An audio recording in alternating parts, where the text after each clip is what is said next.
Hi, welcome, welcome. It's so great to see all of you. Thank you for being here for the Books That Save Lives Heart Wisdom panel. And we're all a little bit extra giddy today because we always have amazing authors, always, but we've got two authors that I've never met until now, Molly Davis Moon and Ralph Remington. And we've already just been, delving in a little bit to the topic before you got here. So we're super excited. We're going to talk about let's start the compassionate revolution, positive change we can all do. And I'm super excited. And one thing I want to do before we officially launch is I want to read a quote from Ralph's book that literally, like, tears sprung from my eyes when I first read this.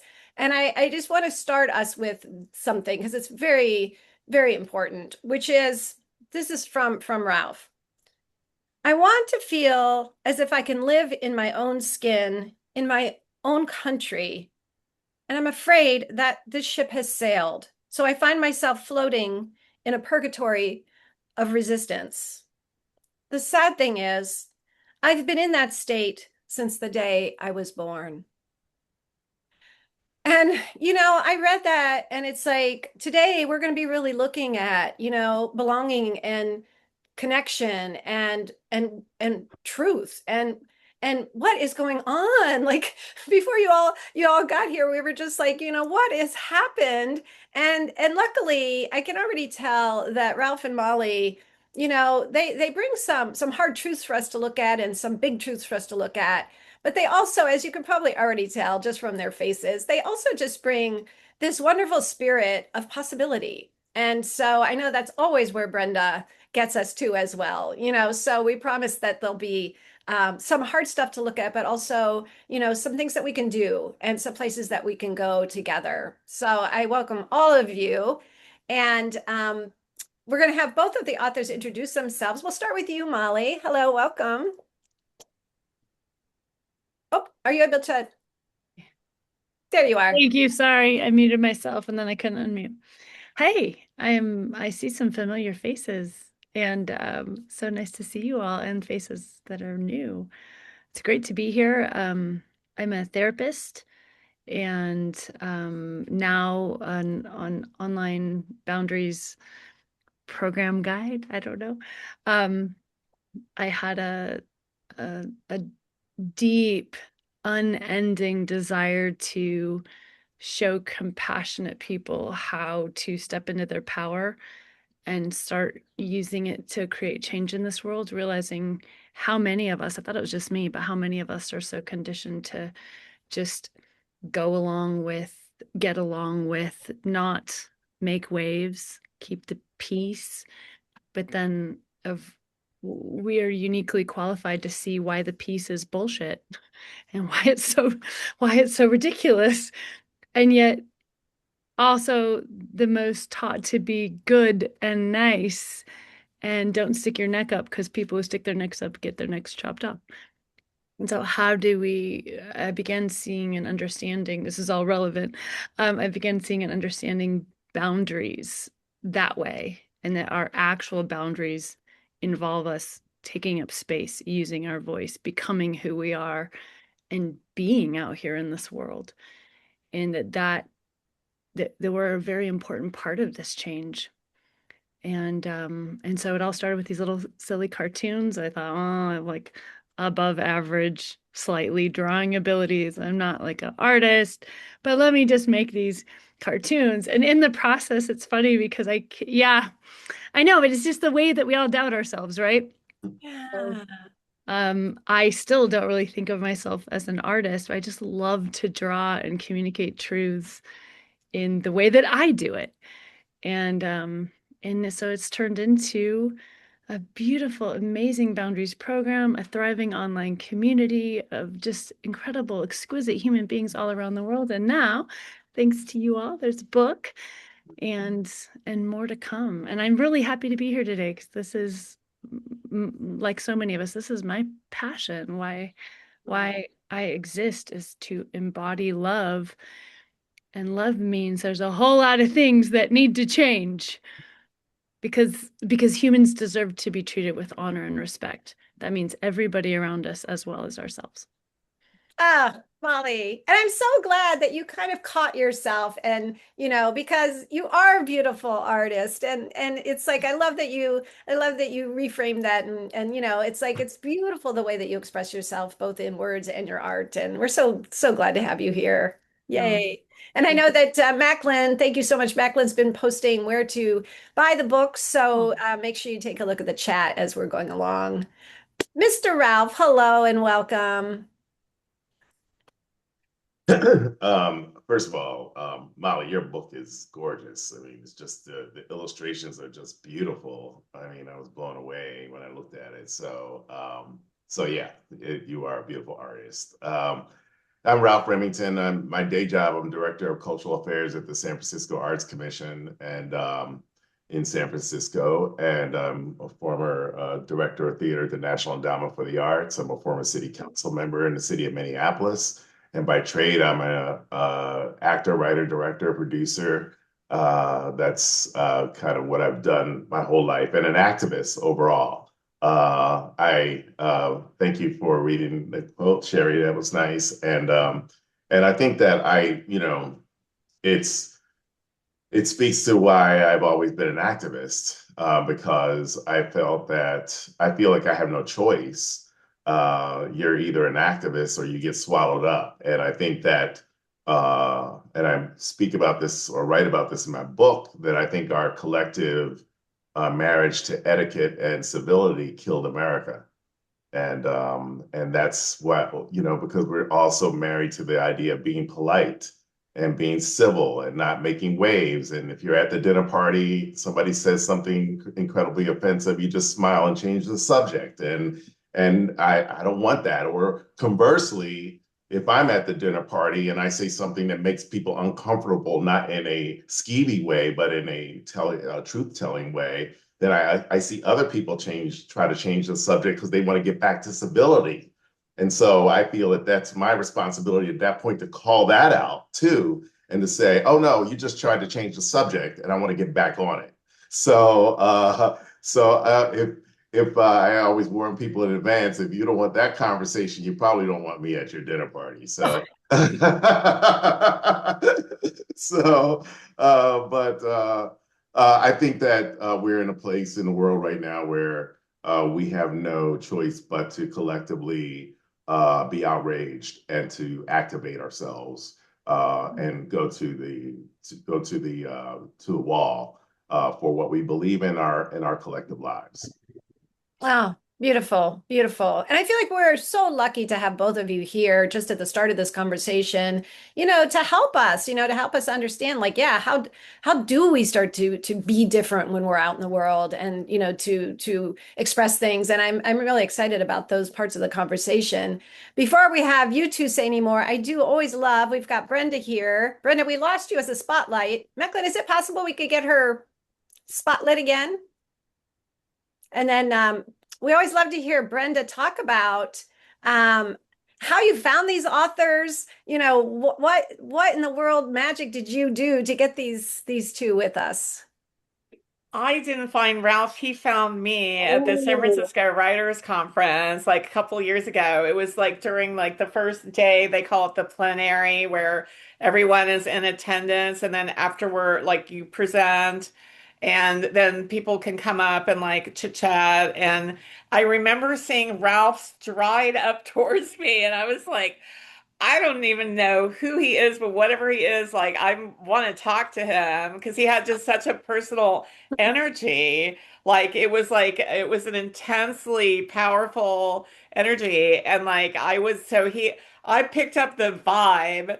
So like basically I like Ralph vibed me and I was like, I'll publish whatever you have. And it just I mean not really, but kind of. But in any case, though, like he was telling me what the book is, and then I read some of the articles he mentioned, like right after we met, and I recognized him as a truth teller, and that's what we needed really badly. And it's honestly such an honor to publish Ralph Remington, and I don't know if Duncan is here, but I know he feels the same way. And like when Duncan was, I think, reading the manuscript and checking, like doing like a copy edit, check on the copy edit. Like he, like I think he teared up at like a couple of like Ralph's essays and things like that. So, and that's what we need now, desperately, desperately. And so I'm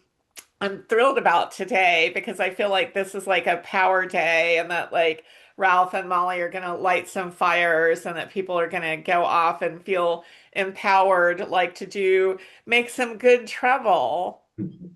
Yes. And then Molly found me. Like I like got an email from her, and I was like, "Ooh, this is intriguing." And I was just intrigued by her in general and all that she does. At the time, she was in Alaska, and I was like, "Wow, like that's so cool that like she's changing the world from Alaska, which feels kind of remote." And so. Even though you're talking about boundaries, I love how you broke that boundary. And then when I understood what the Great All is, I thought, oh my goodness, like this is the alchemist for our times. And I truly believe that. Like I truly believe that. They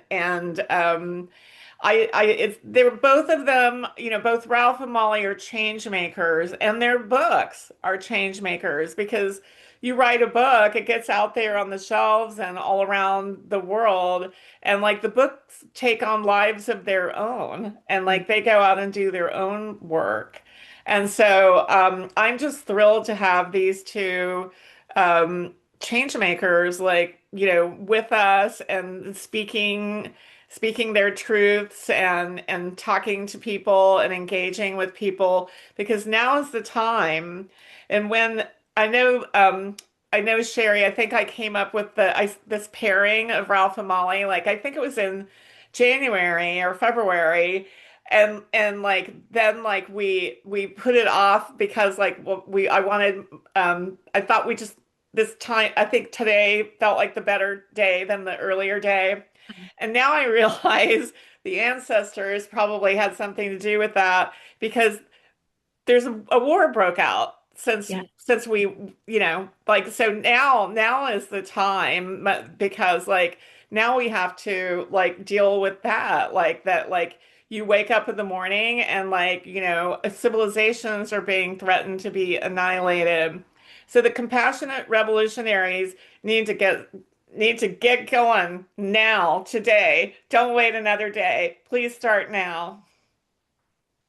Brenda, I love you. I love your passion. I love that you thought to bring these two amazing, you know, thought leaders, change makers together. And again, I just can't help but say, like, I'm looking at your faces right now, and it's like like change makers, but with such heart and such soul.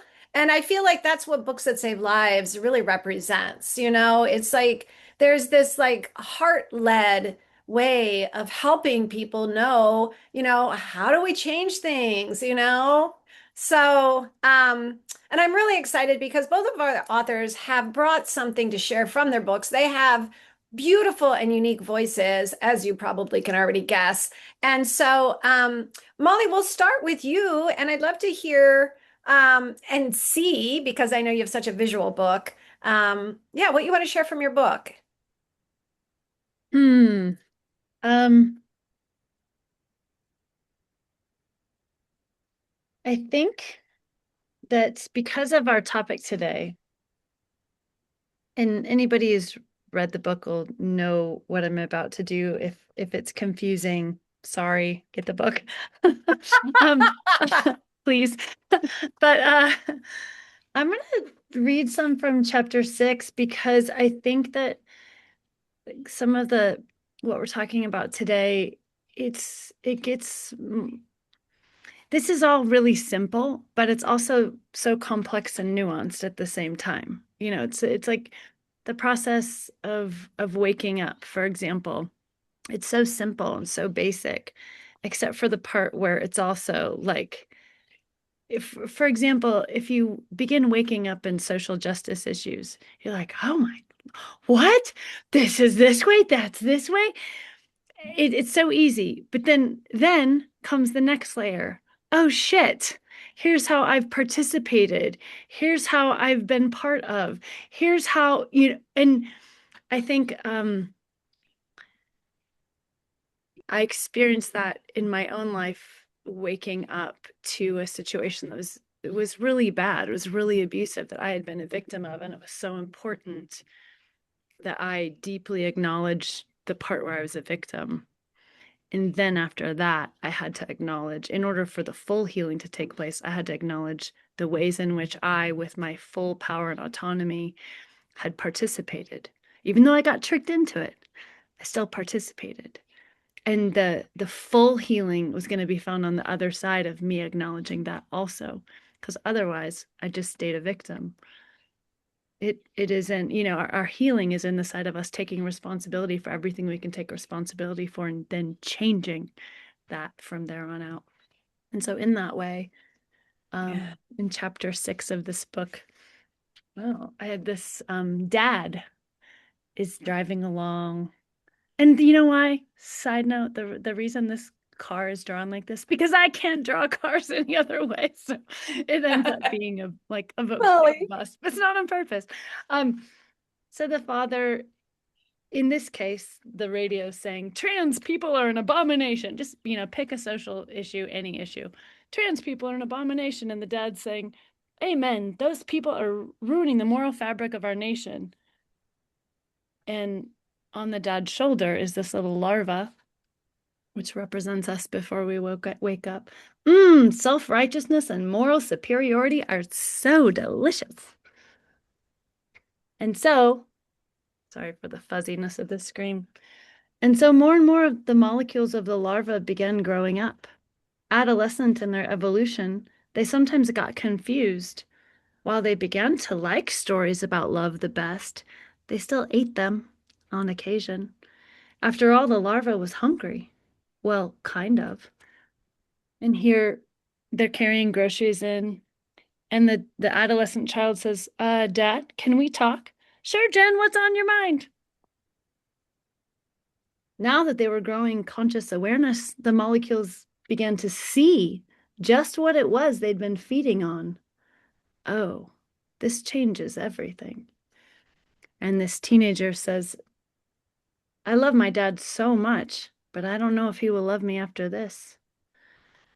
I'm trans. But we raised you right. How you raised me has nothing to do with it, Dad. It's just the way I am. And so, this isn't really showing very well. And so the way things had been stopped feeling good. In fact, it began feeling awful.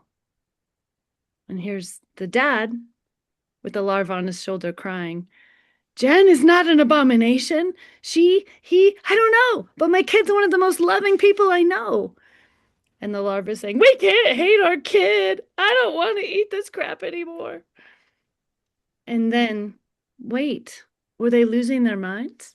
But they'd listen again to the songs of peace and talked with others who helped them see more clearly.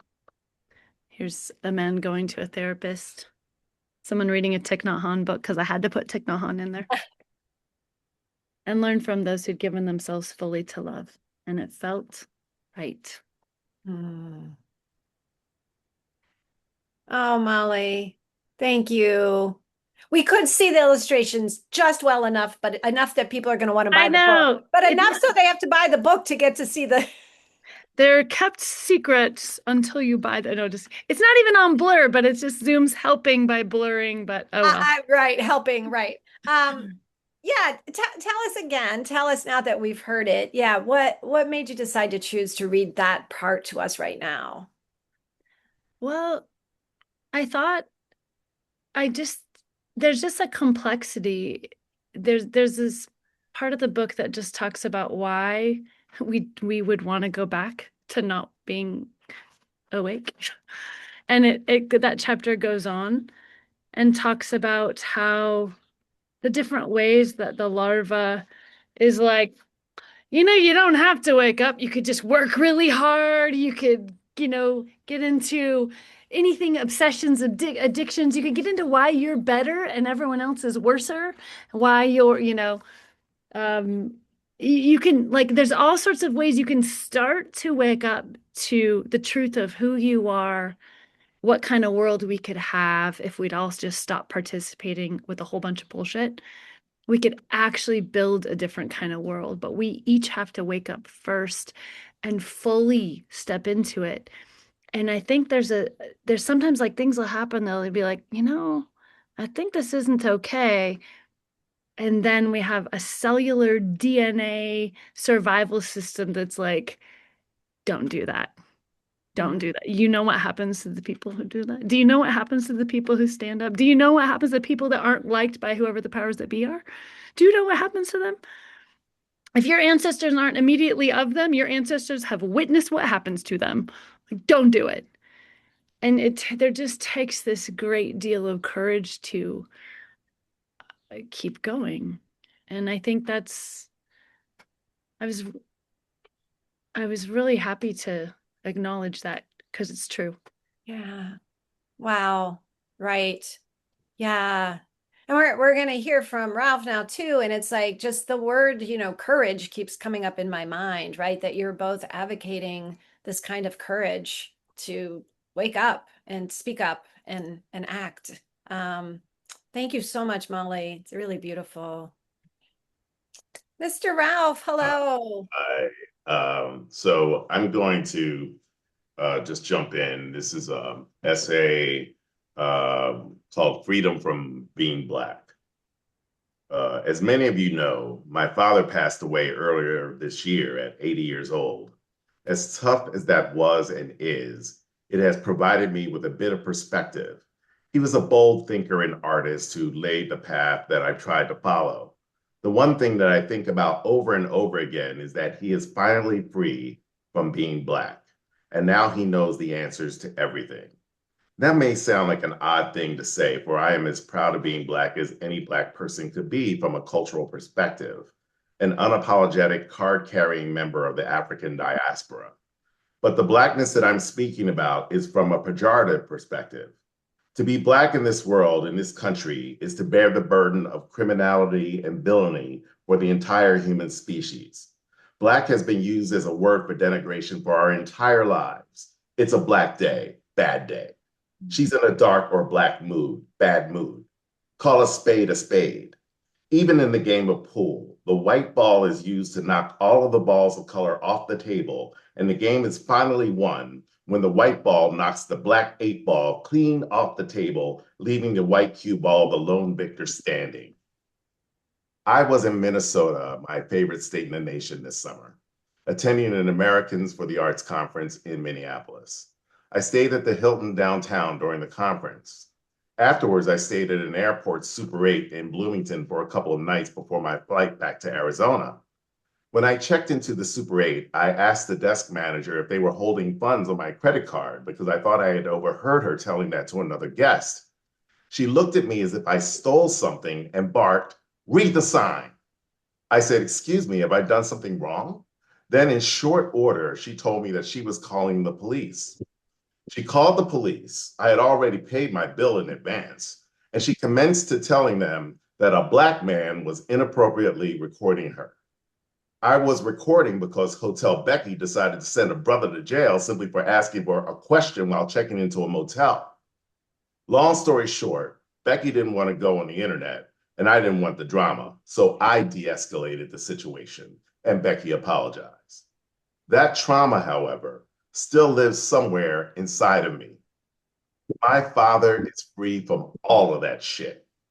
My father is free of the burden of driving down the street and seeing a car pull behind him with headlights off, riding on his bumper, and all of a sudden the headlights are turned on along with flashing blue and red lights. My father is free from store clerks running up to him urgently as if in an emergency to ask if he needs help, simply out of fear that he may steal something. My father is free from wondering if he didn't get a job because he is Black. My father is free from suppressing his rage when white folks roll their eyes in meetings and ridicule him with their silence simply because they disagreed with him, or maybe because he attempted to be present. My father is free from being talked over and ignored in conversation. And even if he poses a question to a white person, having that white person deliver the answer to the nearest white person in the vicinity without even giving him the respect of looking him in the eye. My father is free from educating people about race who, in any event, have all of the knowledge that they ever want on the internet, if they even gave a fuck. And let's be honest, the education isn't really about race, it's about whiteness and the construct of white supremacy in the United States of America. My father is free from worrying about making white folks feel guilty simply because he's in the room with them.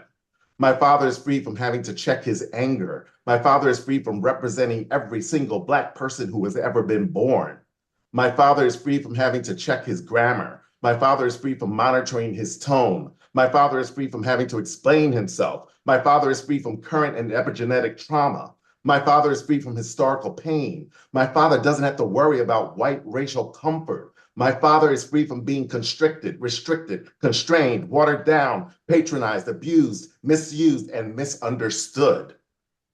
As E. E. Cummings once wrote, to be nobody but yourself in a world which is doing its best night and day to make you like everybody else means to fight the hardest battle which any human being can fight and never stop fighting. I don't know how we all ended up in this place together. And I certainly don't know how this thing is going to end. But what I do know is that as a Black man and as a human being, I try to embrace life fully each and every day. I hope that I will leave this world a little bit better than I found it. And at the same time, I can't wait for this hell to end. Because on that day, at that moment, I too will finally know what it is to be free. Oof. Oh, Ralph, thank you. Thank you. Can I ask you the same question? Your book, for anybody who has not yet read it, is we were all saying like you could spend 4 years with Ralph's book. There's so much in there. How did you choose what to share with us out loud today, just now?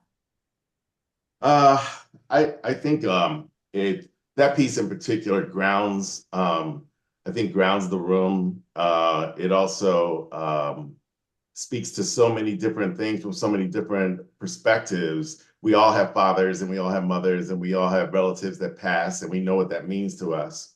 And we all have a particular place in this world, and especially those of us who are marginalized and disenfranchised, women, people of color, gays and lesbians, disabled, economically disenfranchised. We all know where that kind of comes from different, so we all can relate from various perspectives. And I think because of that, and also it calls my father into the room, you know, and I have him here with me, and if my Oh. ancestors are here with me, I know that I'm gonna be okay.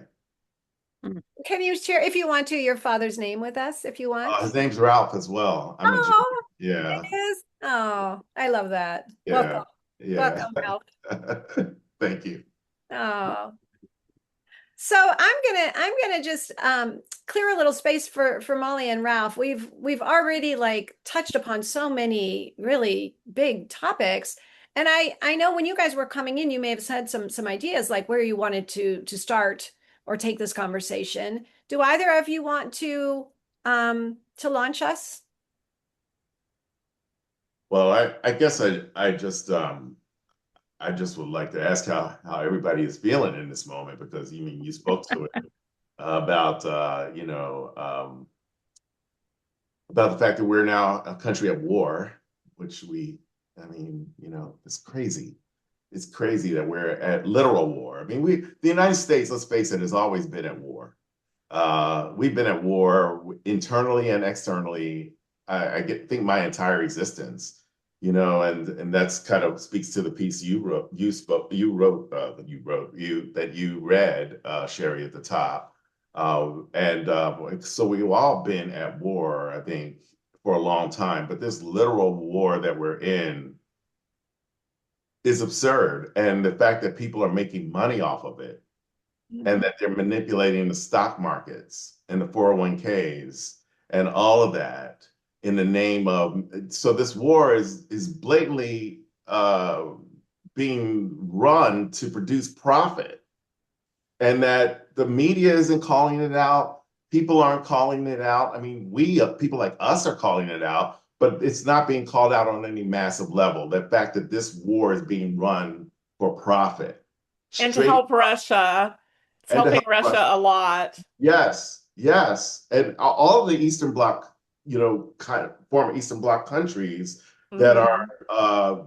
I mean, this marriage with Viktor Orban, this marriage with Kim Jong Un. I mean, what is that all about? The United States has never been in bed with dictators of the world. We've never been in bed with the dictators of the world, and all of a sudden, under this administration, we are, and everyone's acting as if it's normal. It's not normal. I mean, sometimes I'll be walking down the street like to get a coffee and just sort of marveling or trying to figure out what in the world happened. And I'll think like, is this all because Donald Trump's like mom didn't hug him? Is this all because Donald Trump's dad told him he was a dumbass and a loser? I mean, to some extent, I think maybe. It's his wounds, like that, like the wound, the childhood wounds, the ego wounds that happened to one person that was supported, and I'd say by Russia, and a bunch of like, I don't know, people that don't read, um, like has been like lifted to the top where he can like inflict his childhood wounds on the world. I think that cues you, Molly. Yeah. I do. Amen. I think that, and this is one of the ways I like ground myself and get back to work for myself. So just if you don't like it, I'm so sorry. Dump it. If you do like it, feel free to steal it, use it. Um, I think that as has been brought up, and Ralph brought it up really well. There's been so much stuff that's constantly been happening that has not been okay. But depending on where you're at and or your ancestors are at, depending on how much you even know about it, um, and or how it was marketed to you, and just I think almost everyone. I'm. I'll just speak for myself. My grandfather, who's passed, was part of the forced assimilation boarding schools as an Alaska native. And that was just how it was. And growing up, that's just how it was. Yeah, Papa just went to the school and it's just how like, that's terrible. You think about it later and you're like, what the heck? What was that? But Right. even as a and even growing up that way, that's just how it was. Nobody was really thinking about it outside of the box yet. Um, there's so much happening now, and with the internet, with so much history at our fingertips. You don't have to get the Encyclopedia Britannica anymore and like try to comb through to figure out what in the world what, depending on whoever wrote it said. Now, like suddenly at our fingertips, we have access to so much information, and houses of cards are just falling everywhere we look. Like things that were not questioned by many are just falling over everywhere you look. Everywhere you turn around and somebody who knew everything is suddenly actually, you know, deeply wrong, doing deeply wrong things. Um, so I think we have this opportunity right now to recognize what's happening at a scale that we've never, as a collective, had the opportunity to do so before. And for that reason, I think that we have a caricature in leadership, somebody who is personifying kind of the the worst traits of if you want to be grandiose and if you want to have power over and if you want to say might makes right and if you want to bluster and use force, we have these opportunities to have, we get to see what this looks like as if it's a cartoon, which I happen to have an affinity for. And so it's hard, you can't unsee it. It's right there.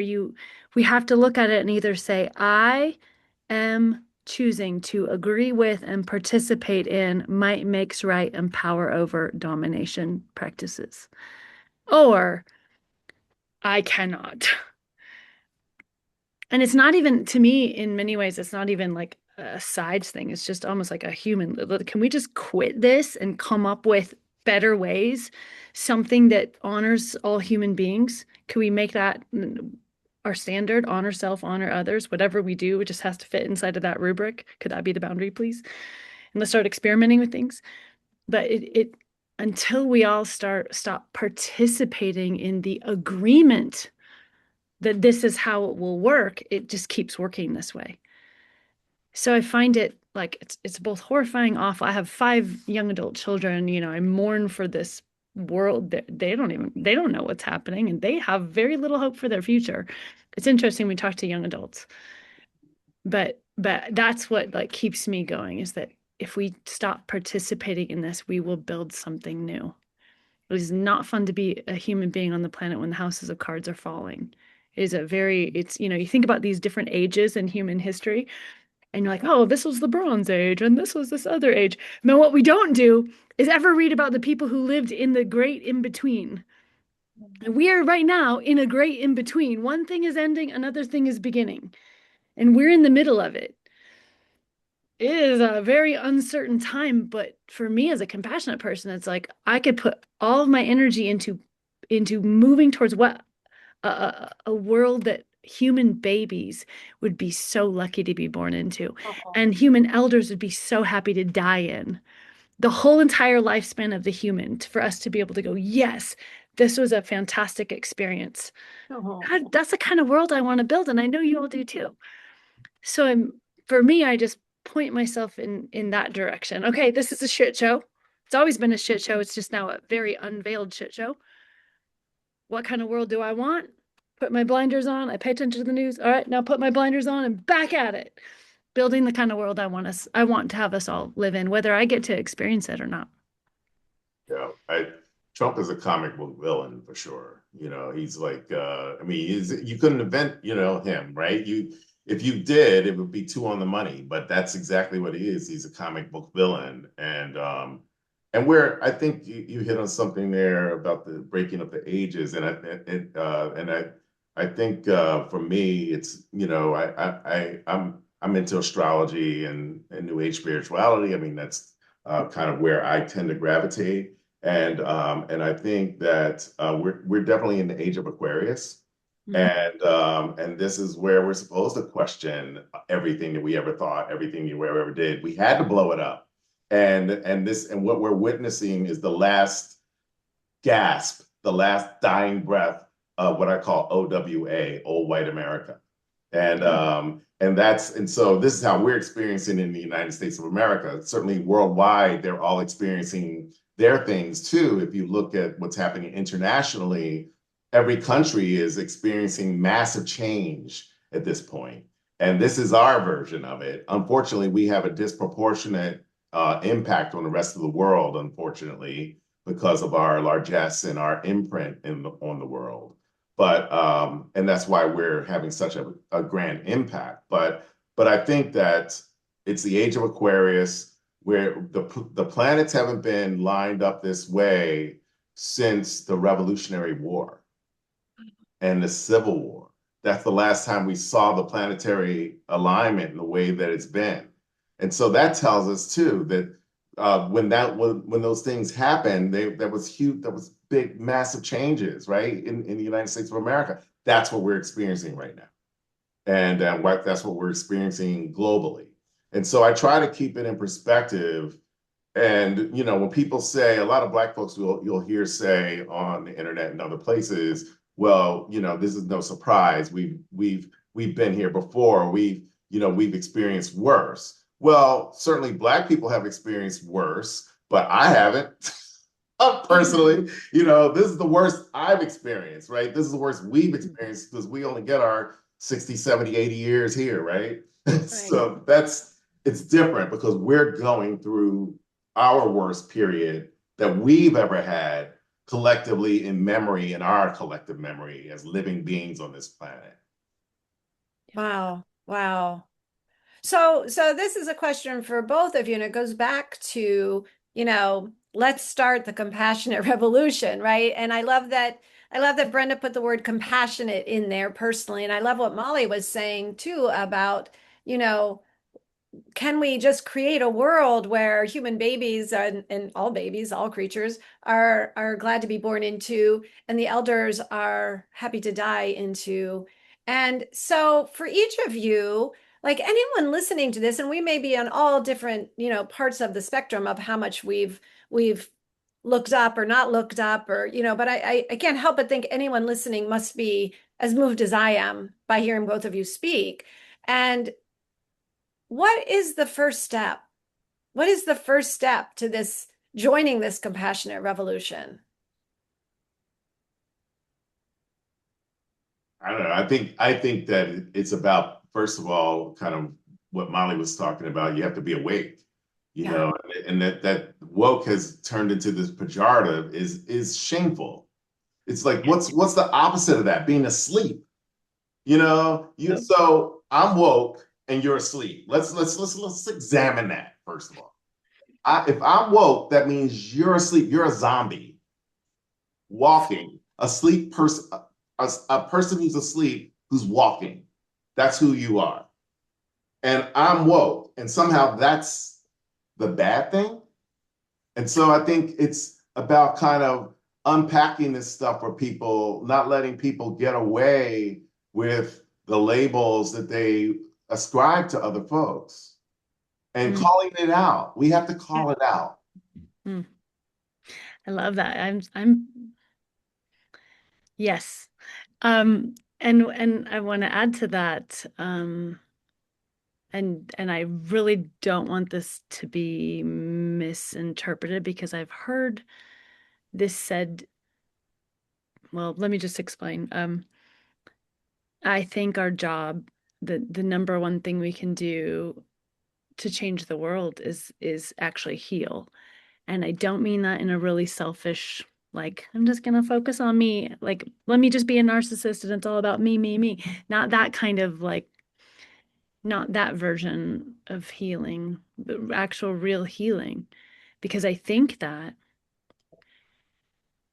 when you live and exist in dominant culture, you are given a prescription of who and how you are and who and how everybody else is, based on race, class, gender, ethnicity, what all these little, like, 10,000 different little labels and things. And you're told how you're allowed to show up, what kind of space you're allowed to take up, what kind of voice you are allowed to have and not.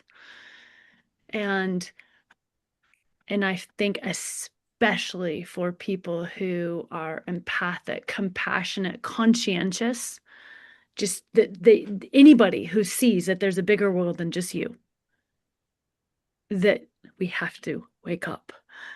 And in order to wake up, we have to heal, or you're never going to be allowed to. Healing to me is not like putting a Band-Aid on a boo-boo, but it is literally, quite honestly, washing off all the bullshit ways that we've been programmed to think about ourselves and others. We have to, like, it's almost like a disintegration of all the identities we've been given and a stepping into the true identity that we are. And as we discover who we are, we will not put up with this bullshit. You cannot do it. Your essence in and of itself is healing to everybody around you, and is actually catalytic.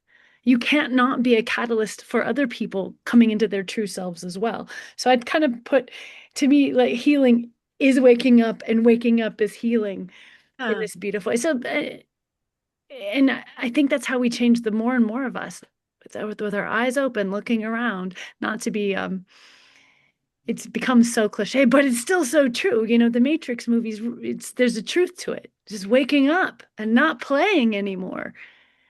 And we don't actually need a huge amount of people doing that. But it's each one of us one at a time, instead of waiting for someone else to do it. It's just having the guts and the stick-to-itiveness, because at first waking up sucks. It's not very fun. It's like there's this moment of like, wow, it's amazing honeymoon. And then, oh my God, is this what it means? It's really hard on the ego. And then it becomes really fun and really amazing. Hmm. Brenda, I'm wondering if you would also like to jump in. I feel as if this is also your realm, um, answering Well, this. yeah, I mean, I'm super lucky because I get to publish the books of the compassionate revolutionaries and truth tellers. So, we all at Books That Save Lives feel very lucky. We probably talk about it multiple times a week at meetings that we're so glad we're doing what we're doing because if like because that is a direct positive action and pushing back against the Trump regime. I mean, we are we're a little bitty publisher, but we're doing it every day and it's very conscious and very mindful and we're very aligned on that mission. But I was listening to Ralph and Molly and you too, Sherry, and my mind went back to when I was on college campus, and I think a freshman, and when I was first really activated politically.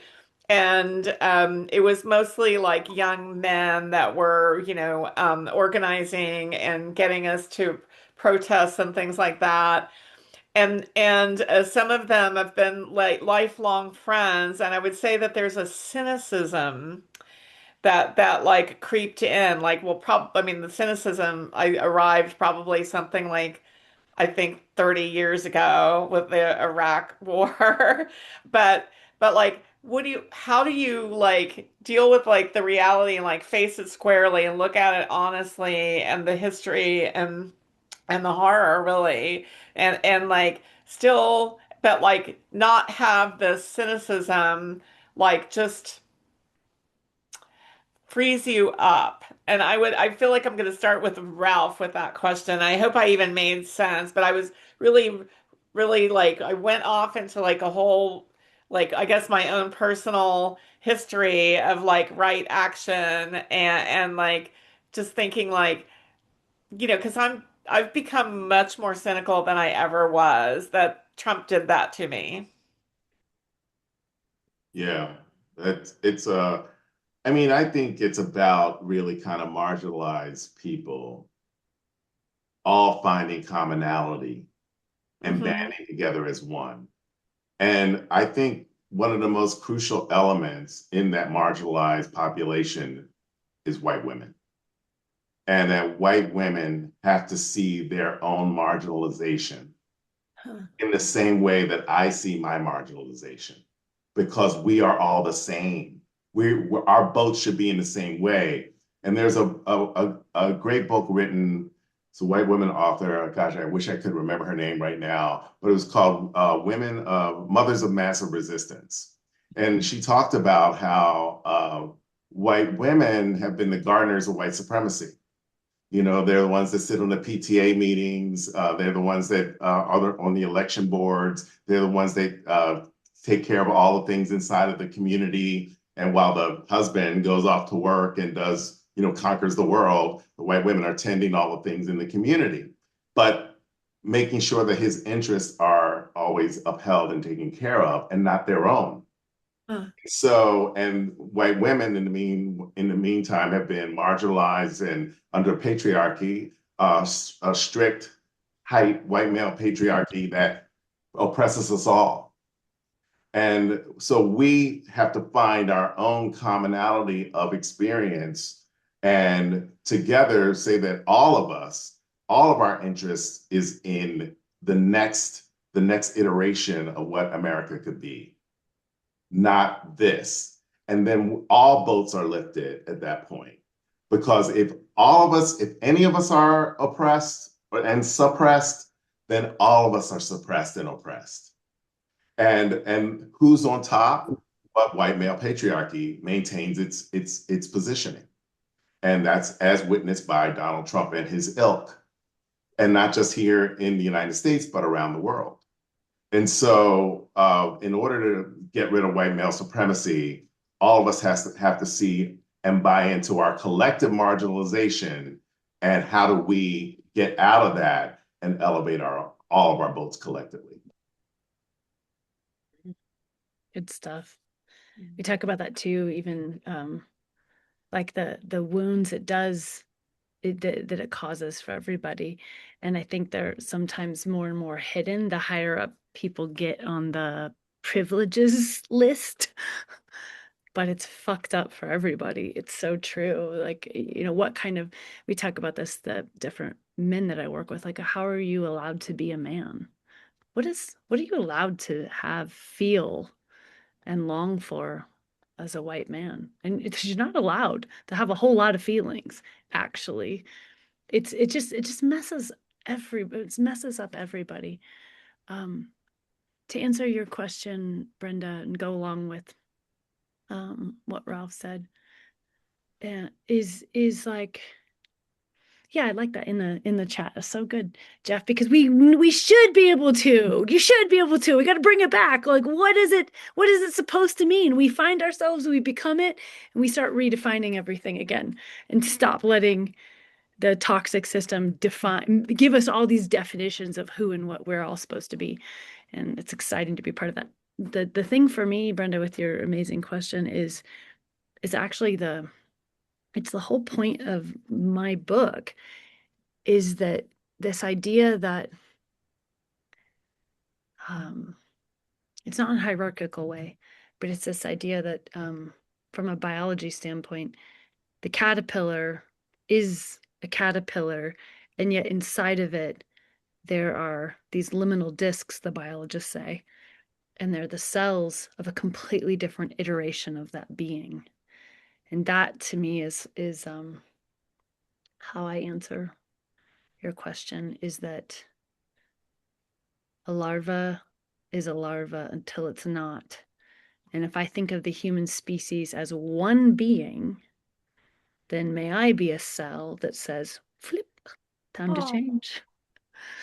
And to like to call forth what we can be, what is in us to be, and to stop participating in the way of the larva, and to start literally becoming the change, which is, I know sounds so trite, but it's there's no other way.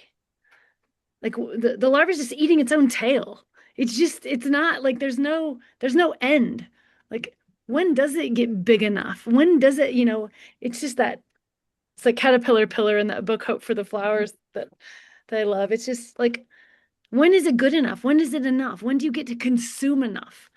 Yeah. When you're all about might makes right, power over, even if somebody that's like, as long as that is the way of it for the humans, then it really doesn't matter. We're just going to trade who's on top, who's on bottom, who's getting eaten, who's, who who is sacrificed so that the others can feel some, I don't know. It's a ridiculous, deadly way to live that is not conducive to life. We must shift into what is conducive to life, and what is conducive to life. To highlight something that Ralph said, is to say when something isn't, using the unique context, voice, space you have with the group that is around you, is to say it. That's part of it. And it's also just becoming the change. Mm. It's easy if we become ourselves. It's really hard if I have to perform a change, because I'm not being me. But if I become me, I mean, I know everybody who works with me, we talk about it all the time. The tree's not like, "I'm really trying so hard to give oxygen to everybody." Ah. It just is. And every year it grows a little bigger and grows a little, wider. No. It just is. And that's what we have to just become ourselves. Be it. Do it unapologetically. This system can't work anymore if we all stop playing. I wanted to say that actually, when my husband and I watched the Super Bowl halftime with Bad Bunny, which was like such just a I know, work it's so of good. genius resistance, and like I feel like I think it was on the football he was carrying, like the only thing more powerful than hate is love. So I think he's like let's take that football and like carry it, like go out on the field and carry it, and like, right? Mm-hmm. Mm-hmm. That's it. That's Yeah. There's an example of somebody being himself too. That's just an example. Like it looks 10 million different ways. It looks as many different ways as there are faces here and all the people that we love. It just become we become ourselves, and we can't not become the part of the change that we're uniquely qualified to be in the context that we serve in. We can't, it's effortless almost. It's joy. Oh, Molly, I'm still holding what you said about, if we're each cells in the whole human body and just, yeah, that we could flip it. There was something so powerful to me when you talked about that, and you talked about those cells in the caterpillar that, an entirely different creature. And it's so, I mean, it's so hopeful. And so hopeful. And I'm so grateful for that imagery. Glad. It's the time, it goes going back to what Ralph said too. It's just the time's over. The larva time's over. It's Oh, yeah. over. It's over. It's just over. And it's time. Those of us who are like, this doesn't even make sense. It shouldn't be this way. Why is it this way? Is something wrong with me? Because everyone else seems fine. That time's over too. It's not, so many people are, I think there's been people who've woken up all through history, but it just wasn't time yet. So it sucked. Well, it's over now. It's Yeah, time. it's been a time of control, right? And it's and when I talk about when I broke down the racial dynamics in my last conversation there, I mean I think that it's always been about white male control over white females' wombs, right? Up until the present day. It's like you cannot sleep with this black man. And if you do, you will get killed. He will get in prison and killed. We will lynch him. We will do this because white men have had babies with black women forcibly more often than not throughout history. That's why black Americans even exist. That's why I look the way that I do. And I have the genealogy of 50% European and 50% African, and I have no white family member immediately. So that's why, because of rape in America, that's how most African Americans exist, for white male control over white females' bodies. But white women were not allowed to have children by black men because those children would remain in the white community and then the white race would cease to exist. Up until the present pro-life movement, it's all been about control over white women's wombs. And they could give less than a fuck about black and brown wombs. They cared about white women's wombs. And so they made white women complicit in this hierarchy, this racial hierarchy. And so today it's about disrupting all of that, all of the things that Molly was talking about, all the things that we talked about earlier. It's disrupting that in this age of Aquarius and reimagining a new United States of America, reimagining a new world where all of these hierarchies and past dramas and traumas don't exist. We disintegrate them and create something anew. That's how we heal. Wow. I hate to say this, but we are almost at the end of this hour. I can't believe how quickly that went and how grateful I am to you for being here, for sharing what you've shared. Um, I in the last minute, just Molly and Ralph, if you just had anything that you're like, oh, I really wanted to say this, or this is, I mean, I'm just gonna say, I think the next step, make sure you buy these books, make sure you buy other books that save lives books, stay connected that way. But what else, Molly? It's such a good conversation. Ralph, when you said that, I was looking at the clock. I'm like, and then damn it. But that's kind of the way this stuff goes, is like you really do jump down the rabbit hole, and there's so many different things to see and to think about and to consider. I would say to anybody watching, take the thing you're most passionate about, enjoy looking into that. Don't try to do everything at once because you can't, but just follow the like when your nose is like, I'm really fascinated with this right now. Check it out. Be curious. See what you learn. Like we've been lied to so many different ways. And there's so many different other ways to think about things, and just to be curious and open and keep going towards your healing. That's what I'd say. I love being here with all of you. Same, same. It's been a pleasure. This has been a great conversation, and really healing in and of itself. Conversation. And thank you, Sherry, and thank you, Brenda, and everybody who attended. Thank you so much. And I just saw Krishna posted it, so now I know I'm allowed to say it. I wasn't sure if it was a secret, but Ralph just recorded the audio for his book. And Ooh. after being here with you and getting to hear the power of your voice, that's going to be amazing. That's going to be amazing. But don't wait for the audio to come out. Buy the book and then get the audio later. And Molly, hold up your book again for us, would you please? And I was thinking we'd get some Q&A time, because I see some familiar faces. So everybody that I know, hi. Oh, yeah.